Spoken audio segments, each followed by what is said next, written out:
Hey, what's going on, guys? This is Alex, the Comic Hoarder. Thank you so much for clicking play on this video. I've got another haul for you guys. Two really cool books right here, as well as an unboxing. I hope you guys are ready. Here we go.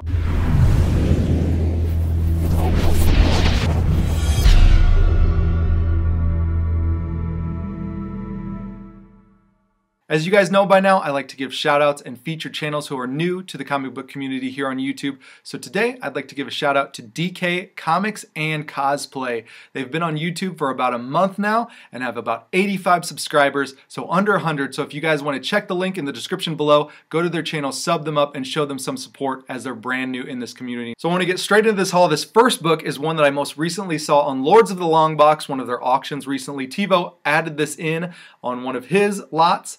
And this is Shogun Warriors #1. It's a newsstand copy, as well as you can see it says first issue collector's item. As you know, that means it's good. And it's from 1978. This is a book that I've seen several times. I've passed up a few times. I may actually have a copy or two of this book, but that kind of motivated me to want to pick this up recently. Next up is a book that I think I saw on the Comichaulics channel.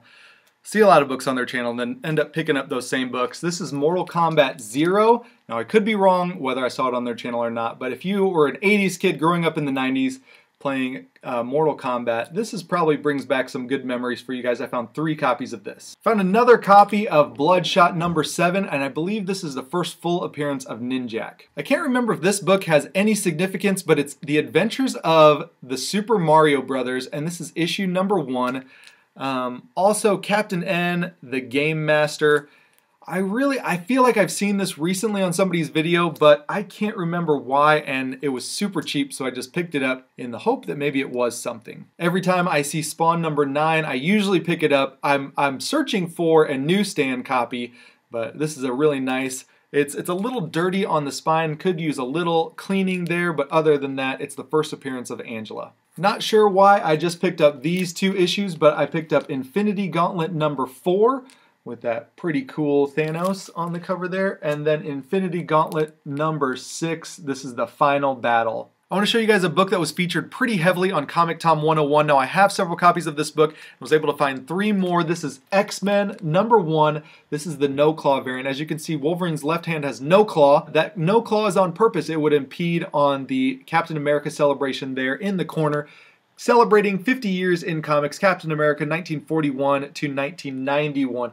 This also features a poster of Omega Red, so this predates X-Men #4, which is the first full appearance of Omega Red, and there's a poster which I'll show you guys right now. Here is the poster that is found inside of this comic, which features Omega Red. Easter egg on this is that folder says Weapon X Classified, so things to come. It's a preview about what's to come in this series in the next couple issues. I was able to pick up X-Men 30. This is one of my favorite comic books growing up. This is from 1992, I think. This is an Andy Kubert cover. It's a wedding of Scott Summers and Jean Grey. And if you guys can remember, a couple weeks before this issue came out, there was a wedding invitation that you could pick up at your comic book shops. I don't have one of those wedding invitations anymore, but I wish I did. If I could find one, I'd definitely pick it up. But this is a great book and brings back a lot of memories of my very early years in collecting. I picked up 2 issues of Uncanny X-Men that I needed for my run. This is Uncanny X-Men 220 featuring Forge and Storm on the cover. This is a Mark Silvestri cover. I also picked up for my run Uncanny X-Men 254, and if you guys look at this cover very closely, it may look recognizable, and that is because it's an homage to Giant Size X-Men #1. You can see notably there, Banshee is like Storm, and leading the charge is Forge, just like Colossus in this issue. So I kind of thought that was pretty neat to figure that out. There are so many different variations of this next book, and I think Seeking Near Mint probably has them all, or at least knows about them all. This first one is SpiderMan #1. It's a Todd McFarlane cover, and this is, I think this is the #1 selling comic book of all time, and this is the gold variant. Another variation of this that I just picked up, I think this is called the green variant. And I would assume that based on the background. I don't think this is the silver. If you can see up close, it's got a little bit more green in the background. I'm really not sure. I don't know if either of these really command much. I think this one at most in raw condition is probably $15 book. This one's probably less than that. There's several out there. I don't know much about it, but you may want to check out Seeking Near Mint Comics. He probably knows a lot more about this issue than I do. And sticking on the Spider-Man theme, this is a book that I love every single time I see it. This is The Amazing Spider-Man, Giant Size Annual number 21. This is the wedding between Peter Parker and Mary Jane, and it's a John Romita cover. I need to check and see if I have the Peter Parker variant. There's another copy of this where it's Peter Parker instead of Spider-Man. Need to check and see if I've got that one. But either way, love this book every single time I see it. The next book that I found is Forever People number 6, some Jack Kirby goodness. Is pretty cheap, just a reader copy. One of the panels that I really love in this book, being that Darkseid is featured so heavily in it, is reminiscent of, and I can't remember what issue comic that is. I think it's a World's Finest where Batman is slapping Robin. Well, in this issue, Darkseid is slapping his minion. I have a really hard time passing up Silver Age books when they're only $1 or $2. This is Superman's Pal, Jimmy Olsen, number 96 from 1966. It's got the go-go checks at the top. It's got Kurt Swan artwork. It's got Atlas Olsen smashing those Vikings in the ring. Really great book. Couldn't pass it up for $1 or $2. These are the last 3 books in this haul. This next one really makes me wish I never got rid of my Hulk 180. That would have completed the trifecta from Hulk 180 to Hulk 182. This is the Incredible Hulk 182. This is the second cameo of Wolverine. Wolverine has to leave because he did not defeat the Incredible Hulk in issue 181. This next book is a book that I'm really excited to have. I've seen it shown on YouTube before, but this is the first time I've seen it out in the wild, and so I picked it up.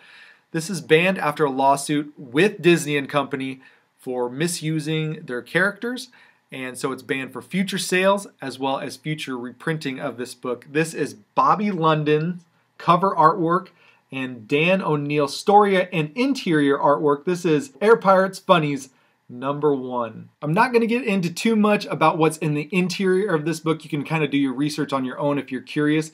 But as you can see, this is certainly a misuse of the Disney property and the Disney character Mickey Mouse.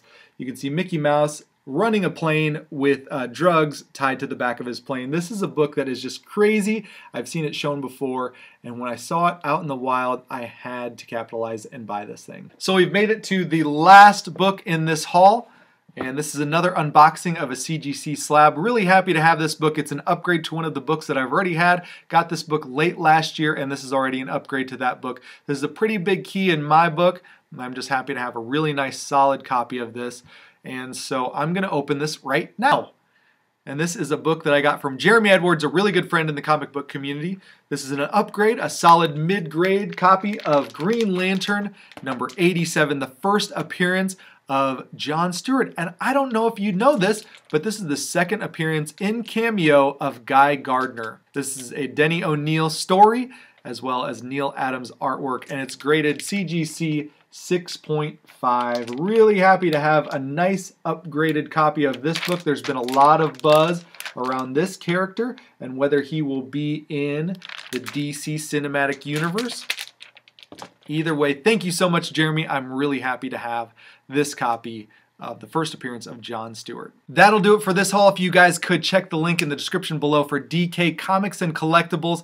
Go over to their channel, check them out, and let them know that Alex the Comic Hoarder sent you. If you guys could show some support by hitting that like button and leaving a comment down below, that would be awesome. If you're not already subscribed, would love to have you on board. Hit that subscription button and hit that bell to be notified when there's other videos. I should have another haul video coming up very soon with another 2019 want list book. Really excited about that. Paul from Midwest Comic Man has already pressed and cleaned that book, and it's being delivered here pretty soon, so I'm really excited and happy for that. That being said, check out some of these other videos, and I will talk to you all on the next one. See ya. Bye.